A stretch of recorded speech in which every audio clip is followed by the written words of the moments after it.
வச்சு கிடைக்குது. இப்படி தொடர்ந்து ஒரு நடைப்பயிற்சி வந்து நம்மளுடைய தசைகள் எலும்புகள்லாம் வந்து வலுவாக்குது அப்படின்னு இது வந்து ஆராய்ச்சி பண்ணி நிறைய கண்டுபிடிச்சிருக்காங்க. அப்போ நடக்கிறது மூலமாக நம்முடைய ஆயுளும் அதிகரிக்குன்னு சொல்கிறாங்க. இப்போ தொடர்ந்து வேகமாக நடைப்பயிற்சி செய்யும்போது ரத்த ஓட்டத்தை வந்து நமக்கு வந்து அதிகரிக்கும். அதனால் நமக்கு ரத்த ஓட்டம் அதிகரிக்கும் போது கண்டிப்பாக வந்து உங்களுக்கு நோய் எதிர்ப்பு சக்தி நமக்கு அதிகமாகும். அதனால் நம்ம இந்த சளி, காய்ச்சல், இந்த டெங்கு ஃபீவர், இந்த மாதிரி கொரோனா, இந்த மாதிரிலாம் நமக்கு அஃபெக்ட் பண்ணுறது வந்து நமக்கு வந்து குறையுது. அப்புறம் வந்து நல்லா நீங்கள் நடக்கும்போது, காலையில் நடக்கும்போது, இரவுக்கு ஒரு உறக்கத்துக்கு வந்து ஒரு அரை மணி நேரம் நீங்கள் நடக்கும் போதும் அது தொடர்ந்து நடைப்பயிற்சியாக வந்து நல்ல ஆழ்ந்த உறக்கம் இருக்கும். நம்ம நைட்டு டெய்லி ஒரு 8 மணி நேரம் நல்லா தூங்கினாலே நம்ம மனசு வந்து அமைதியாக இருக்கும். உடம்பும் நாளைக்கு மறுநாள் காலையில் எழுந்திருக்கும் நல்ல சுறுசுறுப்பாக இருக்கும்.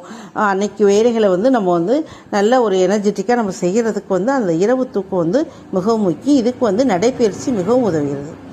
அதுக்கப்புறம் நம்ம சாப்பிட்ற சாப்பாடு அது வந்து டைஜஸ்ட் ஆகும்.